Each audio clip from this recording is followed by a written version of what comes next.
जाता है, इतनी प्रसन्न है जैसे राम मिल गए हो कौशल्या में। वशिष्ठ जी महाराज संस्कार आ रहे हैं।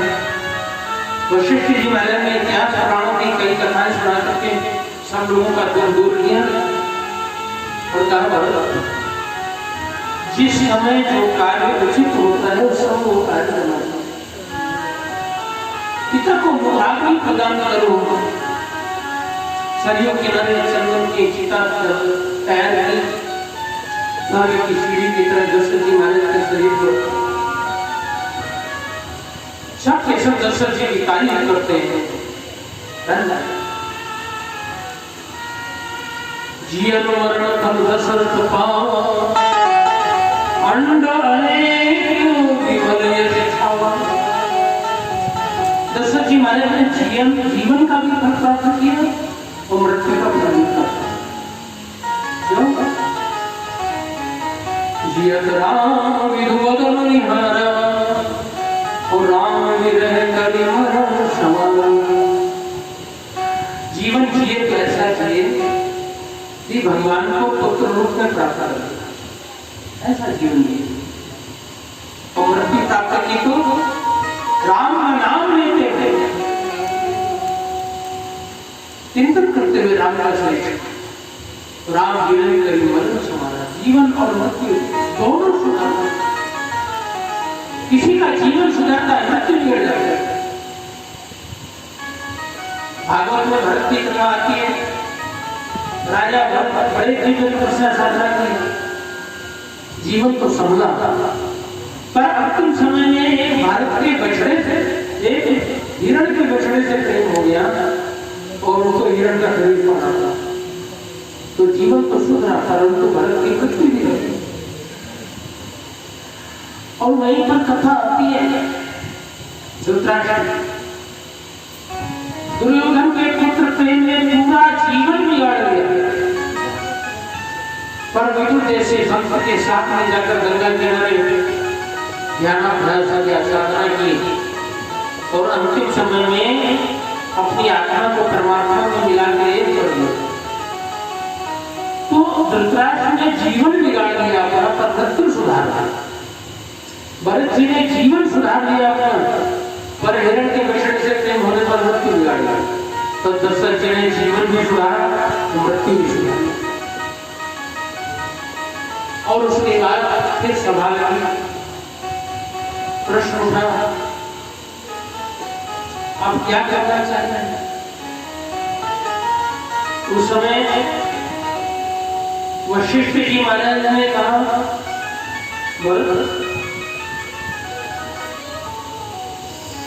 ये सारा धर्म ग्रंथ कहता है, शास्त्र कहते हैं और वेद सम्मत भी है,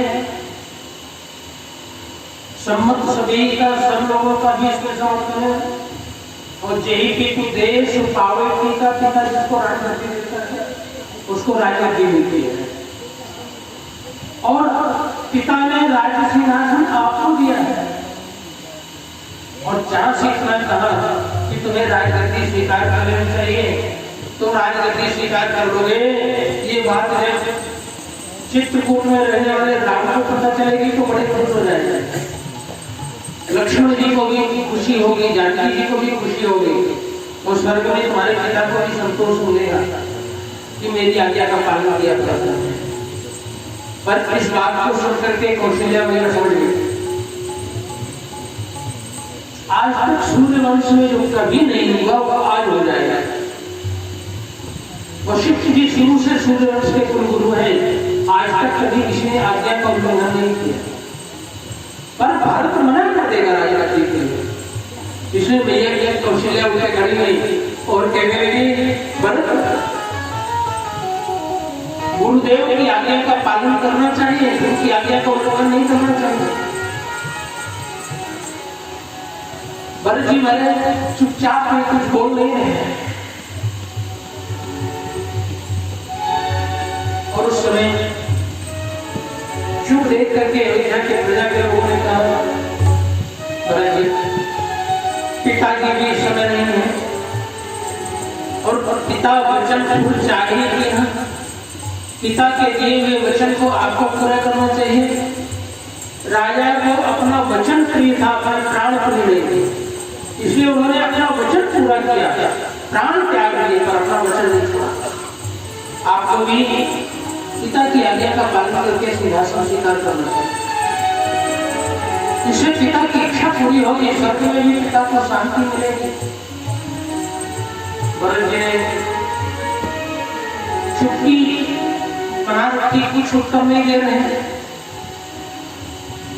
गुरुदेव ने कहा ऐसा करो भरत, यदि तुम्हें अयोध्या का सिंहासन नहीं लेना हो तो राम के आने का इंतजार करो, 14 साल के लिए राजगद्दी ले लो और पिता की आज्ञा का पालन हो जाएगा। और फिर जब राम लौट करके आ जाए वनवास से, सौंपे राज राम के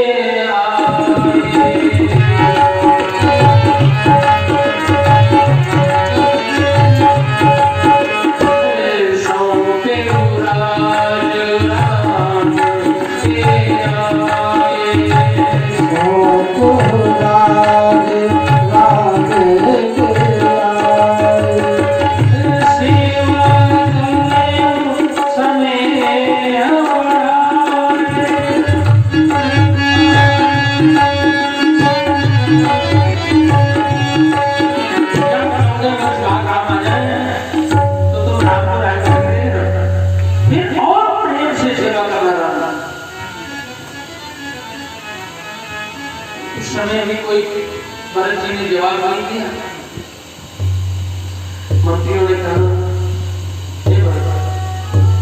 सिंहासन स्वीकार करो, राज सिंहासन सुनी रहना ठीक नहीं हो, क्योंकि शत्रुओं को पता चल जाए कि इस समय अयोध्या के सिंहासन पर कोई राजा नहीं है तो आक्रमण करके अयोध्या की कब्जा कर सकते हैं।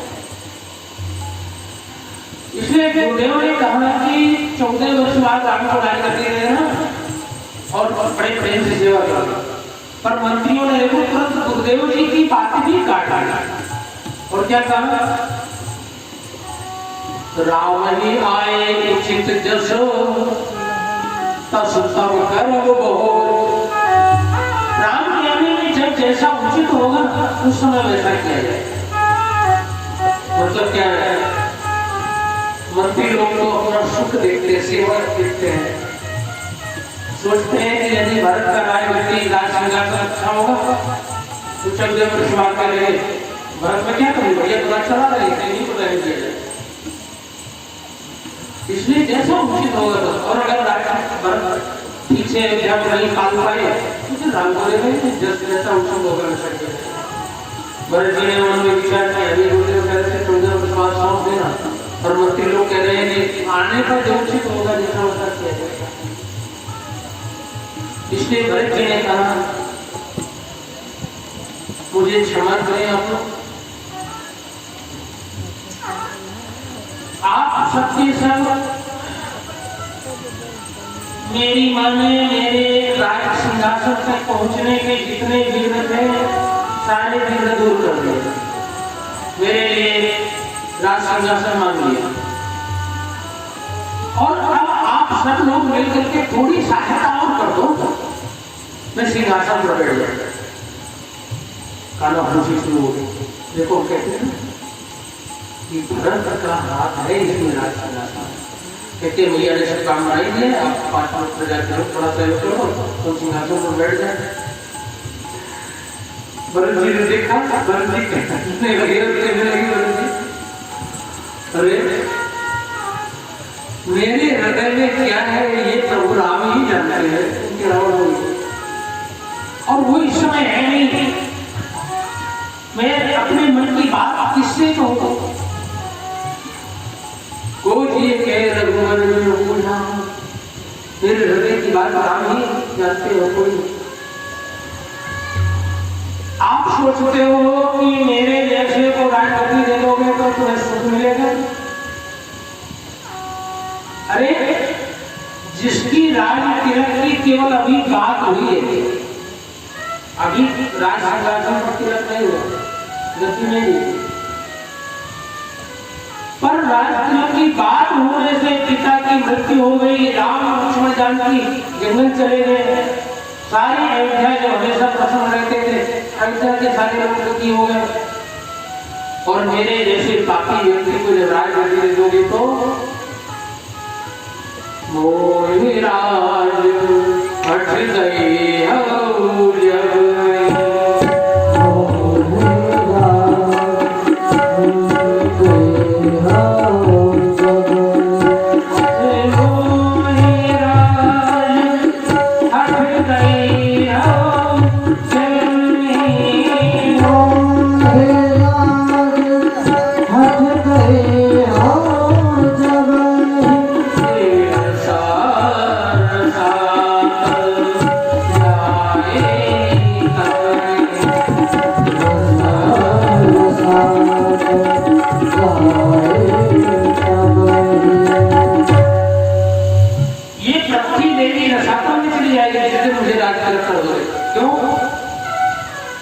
राम जी पृथ्वी देवी के दामाद हैं और बेटी दामाद को कांटों टक्करों में चलते हुए देख रही है।